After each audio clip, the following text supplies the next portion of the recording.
Hello, thank you so much for stopping over. I'm Tasha, and welcome to the altar. Welcome. Tonight, I thought we could talk tarot. It's a few nights before Samhain, and it's a dark and stormy night. The wind is like howling and blowing. I left the window open. I don't know if it's going to pick up on it or not, but it's like just that perfect like howling wind through the trees outside. It's awesome. I just finished doing a tarot reading for a mom and her daughter who were a complete and utter delight and pleasure to have in my home. And I thought that it just like kind of inspired me, I guess, to make a video about doing tarot readings for people and give some advice and share some of my experience from my about 18 years of tarot reading now, what I've gained over these years with you. So hopefully you can start doing tarot readings as well, if that's something that you've been thinking about and or wanting to do, either whether doing it professionally or a side gig or just to do it for free for people, but you're nervous. I'm hoping that by the end of this video, you're going to feel a little bit more comfortable about doing tarot readings for other people. The first thing that I did when I first started reading for others was I was very open and honest about where I was at with the cards.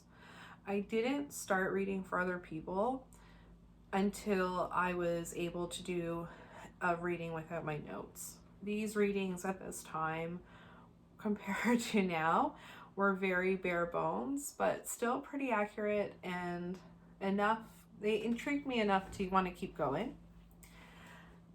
I would do readings for people that I knew. So I would offer free readings to coworkers, family, friends, people who I knew what was already going on in their day-to-day lives, and they knew that I knew what was going on in their day-to-day lives. Coworkers are amazing guinea pigs for tarot because there's a good chance they've shared a lot of their life with you. You spend so much of your day, so much of your time with your coworkers, so they're really, really good guinea pigs because they know you know about them. And just be honest about that and have that discussion. You'll find the wind's blowing the candles. I don't know if you can see that, but anyway, you'll find my mind's like a little squirrel. Sorry. You will find that this will start to make you feel more confident and affirm with the tarot because time and time again, you're going to pull cards or they're going to pull cards, and those cards are going to match up exactly to what they've told you about what was going on in their lives. You could have someone who's going through a breakup and they pull the Three of Swords. Things like that will happen. It's really good to do that because it's going to help you build your confidence and learn you can trust the cards and to trust yourself. So definitely consider doing readings for people that you know. If you're going to charge money for readings, and this is my opinion only, I do think you should be a little bit more comfortable to not need your source material or your books. You should be able to present a reading. So really consider spending time when you're doing those readings for the people that you know and your family. You could use the book and get comfortable and start to memorize things a little bit better if that's how you learn. Trusting yourself is probably the hardest part about starting to do tarot readings for other people. It is so scary how vulnerable it makes you feel because you're providing someone a service. You are not only doing that, but you're showing your abilities to read the cards. You're opening yourself up to someone else. Like you're telling someone else about their life, and that's a really scary thing to do. I was terrified when I started to read for other people. The amazing, incredible woman that taught me tarot and the other folks that went to and learned with me, she would make us do readings for each other at the end of our little class or our little session. And it was terrifying. I was so scared that I was going to say something wrong and this person was going to berate me or say that I'm a phony or whatever. And this was a fellow tarot reader. Like, I knew in my logical mind that was not going to happen, but my anxiety was like, no, they're going to say all these mean things to you and you're going to be wrong. And I had to push past that. And that's really hard to do. But I promise you, it is so worth it to not let that little dragon or beast or whatever you want to call it nag at you and tell you, oh, it's going to be really bad, you're going to embarrass yourself or whatever. I think you really should go for it and try it and put yourself out there and just be gentle to yourself and start with friends and family. Start with people that you know, people that know you, and it'll still be super scary, but you're going to begin to get more comfortable with the cards, and then you can start to trust the cards because, like I said, things will come up that are going to, make sense. It fits. It probably happens to you now. You'll pull a card for yourself in the morning and it'll exactly fit your day, or it'll exactly fit your mood, or whatever happened to you. It's incredible how that happens. It's like bang on all the time. It takes a while though to create that trust with your deck and create that trust with your cards. It's something that honestly, like, for 18 years, I'm still learning to work with. So I think it's a very slow process to learn to trust anything, and trusting your tarot cards, I guess, is really no different. But it's important to trust them. If something comes up in the cards that your gut is just telling you, say it. Unless it's something, I don't think we should read death. I don't think that's our place. Like, I believe that as a tarot reader, as much as we believe what we're doing is spiritual or enlightened or magical or special, at the end of the day, like, it's entertainment, and we're not doctors, and we cannot tell people when they're going to die or when their loved ones are going to die. You don't want to plant those seeds. So be mindful of what you trust and what you say. But if you're feeling like, oh God, like, I think this person just went through a really bad breakup, something really bad, but you're afraid to say, like, hey, so-and-so, did you just have a horrible breakup? Like, I understand, like, that's not something you want to say to, like, anyone ever, but go with your gut, because more times I've been burned by not saying what I was thinking and then eventually have that person tell me exactly what I was thinking. And I thought, if I would have said this, they would have thought, holy shit, like, Tasha's incredible. I mean, hopefully they think that anyway, but it really, it kind of blows my mind when it happens. So it definitely, like, trust your gut, go with it, trust the cards. It takes time though. It takes time. You always feel a little nervous. I still feel nervous when people come to my house. Like, I'm still like, oh my gosh, like, I hope this goes well. I hope they're happy. I've had people that I know it didn't click for them. I've had people come that I could just tell they were not happy with me.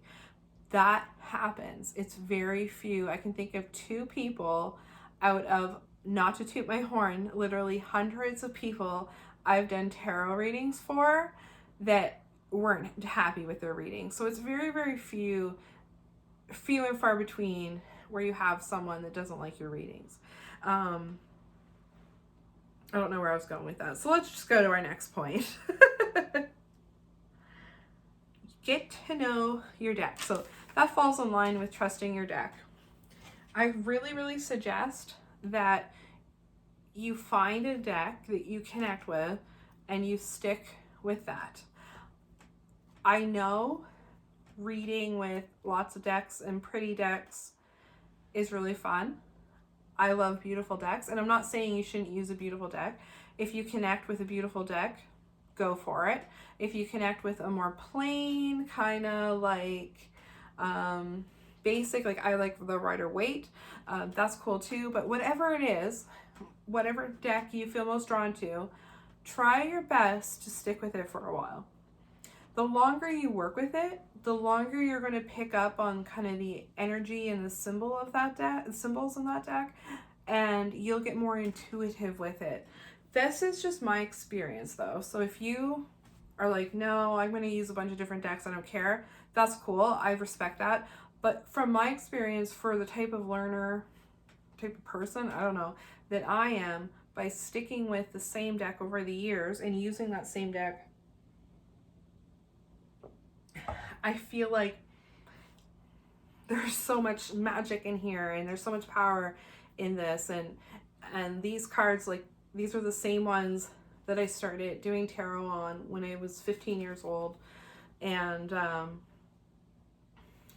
I'm so glad that I did that. So this is just like older me telling all you young, amazing people out there, you, like 30-year-old you will think it's really fun and cool that you still have the same cards. So it's just a little suggestion to consider, is sticking with it, getting to know a deck and sticking with it. People like that when they come to see you, it's the same cards as before too. Like, I've had a lot of compliments on that from folks. And the cards they're getting old and they're getting worn. And I always wanted a set of kind of old, worn down tarot cards. So it's finally happening for me. So consider sticking with your deck.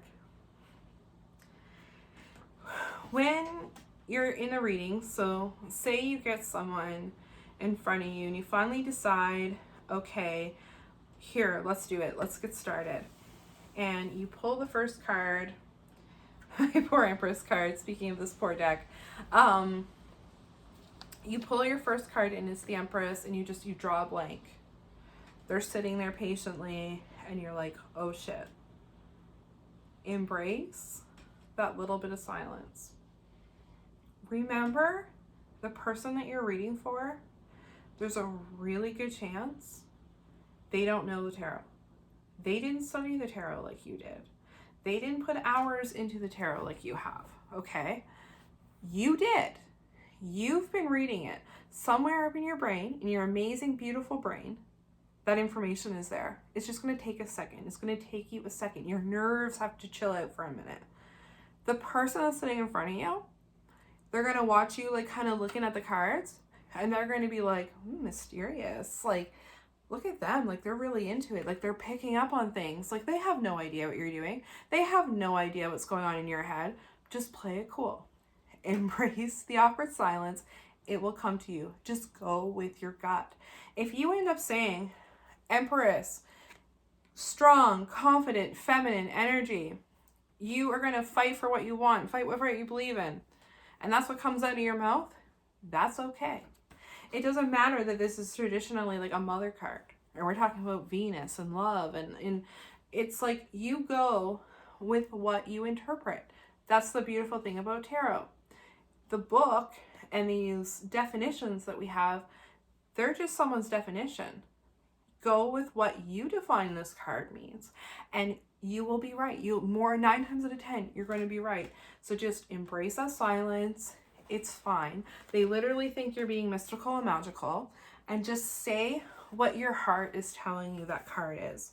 And I promise you, it's going to work. It's going to work out. If you also, like, this is a lesson that it took me honestly until the past year or so to learn, is to ask questions. I was always afraid to ask my clients questions because I felt like I had to prove something to them.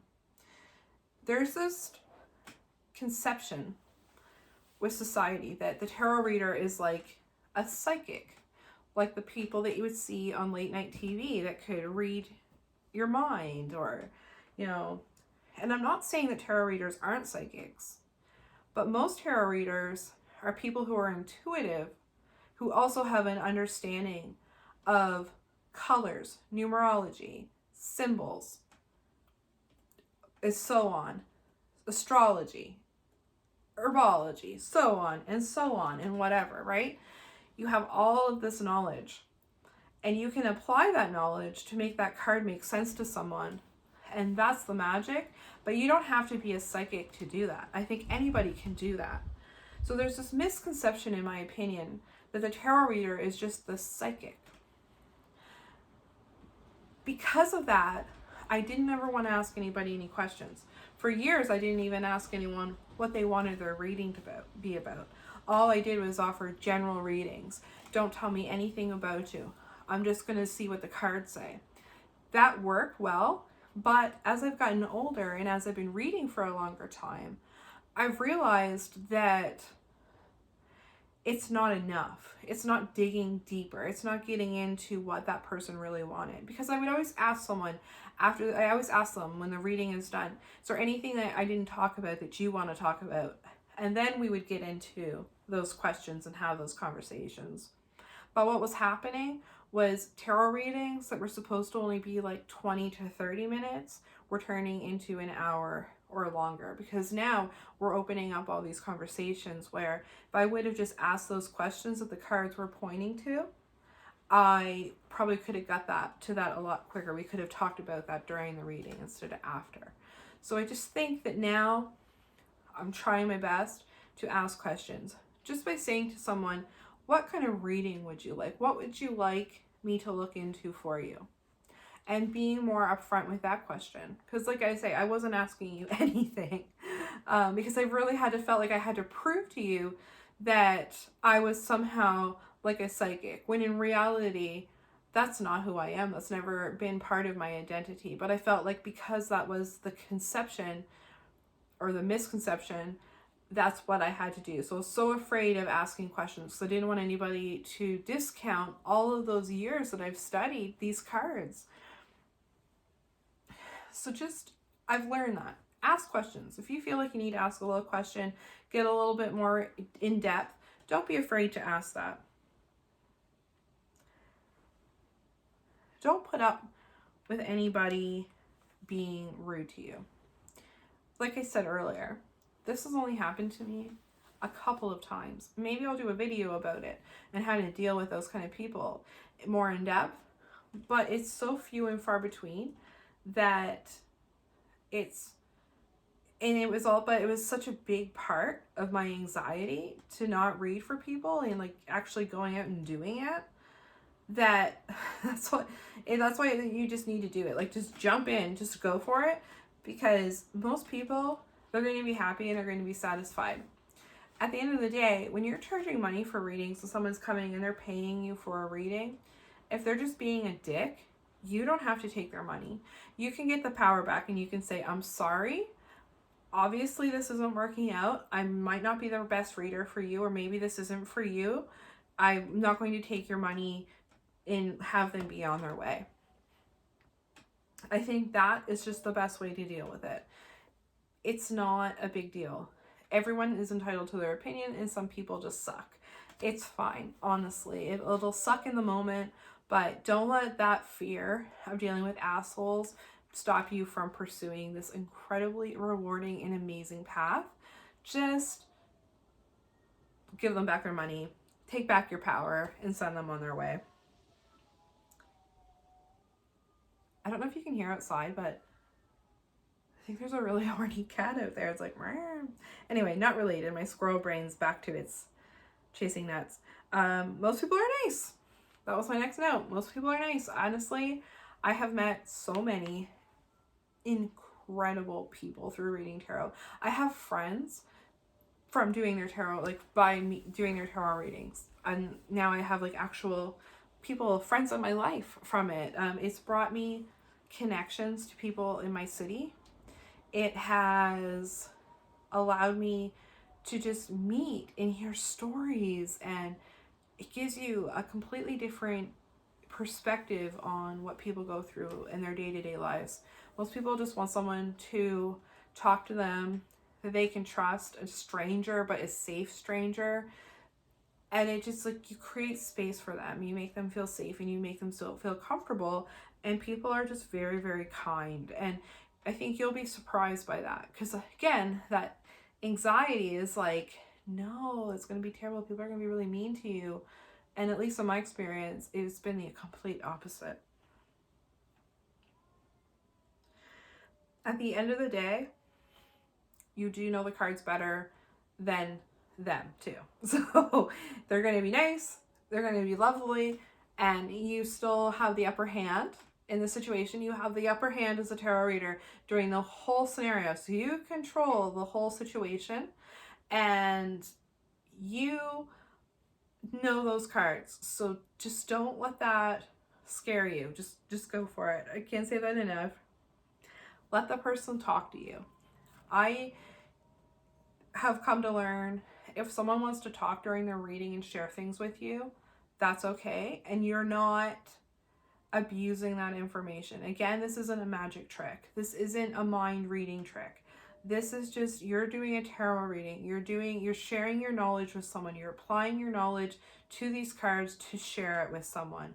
So if they want to talk to you during the reading and say, hey, this card makes me think about my job and how I got a promotion and I'm really happy and I'm doing really, really well. And they start talking to you about their job, and then the other cards are pentacles, and you kind of feel like, well, let's talk more about this. That's not you manipulating them or taking their information that they're sharing with you and using it against them. It's just that you're now having an open conversation with each other, and you actually kind of end up reading the cards together in your own kind of way sometimes, and that can be really, really cool. So let the person that you're reading for talk and tell stories to you and share with you. Or if they don't want to say a word, which you will encounter those people as well, just let them sit and you just do your thing, and don't really pay much attention to them other than to kind of pick up on their vibe, of course, but just don't let it bother you. It used to bother me because I would immediately feel a wall, because I kind of feel like if you're sitting there in front of me like this, or you're kind of just staring at me the whole time and you're like barely blinking and we're just intense, like, I'm going to feel a little bit like, woo. So immediately I'm like, it's going to be a little harder for me to read for you. Someone comes in, they're more relaxed and they feel comfortable and they say, hi, I'm Tasha. And you're like, cool. This is, so everyone's got a different vibe. So just kind of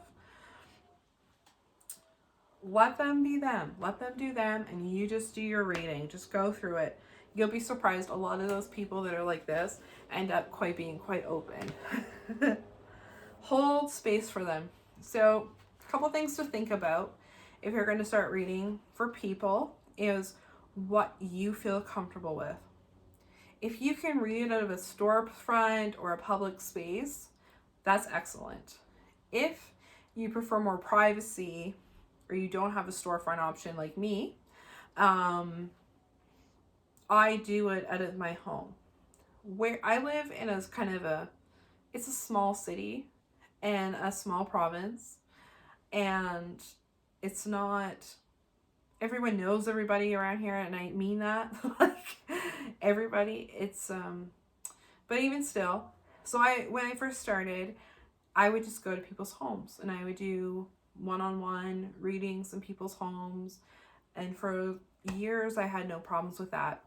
And then I ran into a kind of scary situation where I went to someone's home and I immediately didn't feel very comfortable, and then I went up into their apartment and I could hear people like arguing and fighting, and I didn't knock on the door, and I just kind of left. And I sent them a message, and she said, well, oh, that was my so-and-so. I'm at the mall. I completely, I forgot about the reading. And she just didn't even care. And I thought, I took my gas and my time and I drove from out of the city where I live into the city to meet you, and you couldn't show up. And plus, you were going to send me into a volatile environment. So after that, I went, okay, Tasha, we're changing things. So I no longer do one-on-one private readings with people in their homes unless I know them, or I've done a reading for them before, or they know someone that I know, so I feel like they can vouch. If I don't know you, I'm gonna make you come to my home.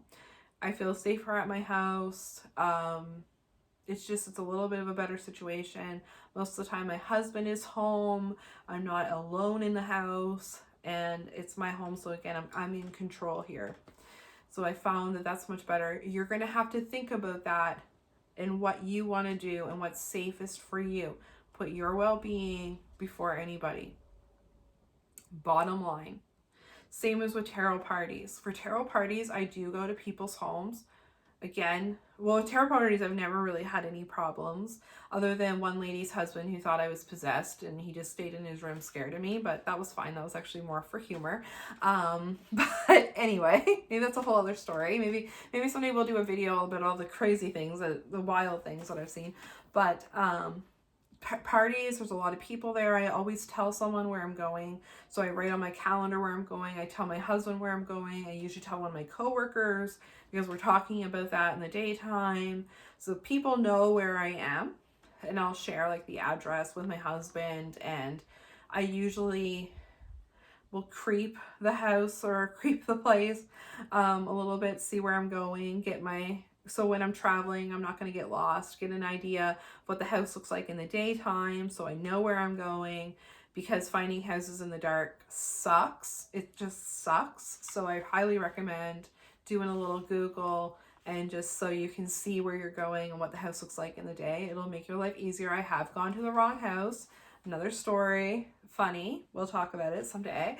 So if you're going to do readings out of your house, consider how you're going to hold space for those readings. So when you come to my home for a reading, I've got the table. We do it in my kitchen. It's a private spot. I will have music playing, some kind of calm, the new agey kind of meditation music. It's calming, it works, so I use it. I'll have candles going. I used to do incense until I had someone come with scent sensitivities. I was completely stupid and ignorant to that. I still think about it. It's one of the things that keeps me up at night. my many anxieties. So I don't do that anymore, but I will make sure my house is tidy and there's just a good vibe. And I've had a lot of people tell me, I have a good feeling here. I feel comfortable here. Sometimes I'll tell people, let's relax. The thing you read on Instagram, release your jaw and relax your shoulders and take a breath. Sometimes I'll do that with people if I feel like they're really tense or they're nervous. Or I'll just say, you're in a safe space. Like, what stays here, what's said here stays here, and that's a big thing, is confidentiality. I'll tell stories like I have tonight, but I would never tell their names or a way to identify them. And what we talk about in a reading is between me and that person. It's a private thing. It's a safe space so they can share and be open and honest if they want to. And of course they don't have to. So consider that. Consider what kind of environment you want to do. I like to keep calm and peace, but you could do anything. You could have a crazy heavy metal, like tarot experience. Do it. Do you. Make it you. Go for it. This is a really rambly video. I know. If you're like me, you kind of get a little high after reading tarot for people. It gives you a little boost. It gives you a little adrenaline rush. I'm totally addicted to that rush. But I wanted to talk to you and share some advice. So I really, really hope this helps. And let me know below what you're going to do. Are you going to start reading for people? What are you afraid of? What are your anxieties? Talk to me, and hopefully maybe I can help. And I hope you have a great night and happy tarot reading. Bye.